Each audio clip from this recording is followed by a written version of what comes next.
এই ছবিটা যখন আমরা আমাদের পেজে পোস্ট করি তখন সেখানে একজন কমেন্ট করেন, ব্রাজিল আর রিয়াল নাকি কাপের গরম দেখায়, ক্লাব আর ন্যাশনাল নাকি মিলিয়ে ফেলে। এদিকে একজন খেলোয়াড় ক্লাবের খেলায় আইসা কাপড় খুইলা জাতীয় দলের বিশ্বকাপ আর কোপা আমেরিকা দেখাইতেছে, অথচ যে কাপড় খুলছে সে খেলতেছে চ্যাম্পিয়ন্স লিগের ম্যাচ, কিন্তু তার জীবনে কোনো চ্যাম্পিয়ন্স লিগ শিরোপা নাই দেখা বেচারা দেখাইতেও পারতেছে না। আর যারে কাপড় খুইলা দেখাইলো সেই পুলায় প্রায় একাই রিয়াল মাদ্রিদের 2টা চ্যাম্পিয়ন্স লিগ জিতাই দিছে। আরেকজন বলছেন ভিনির গোলটা একদম জায়গা মতো লাগছে।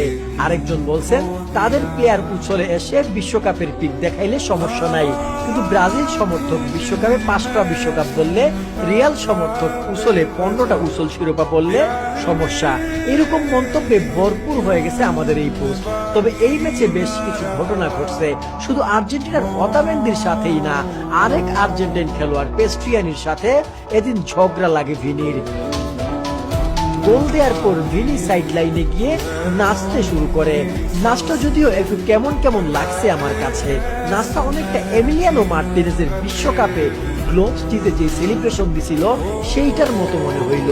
যাই হোক, এই সেলিব্রেশন দেখে খেইপা গেল আর্জেন্টাইন মিডফিল্ডার পেস্ট্রিয়ানি।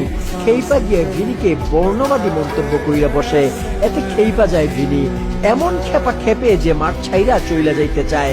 তখন আবার চাপে পইরা পেস্ট্রিয়ানির মুখটা ছোট হইয়া যায়। এমবাপ্পেও তারে গিয়া বলে, তুই হইলি রেসিস্ট, মানুষকে সম্মান করতে শিখ।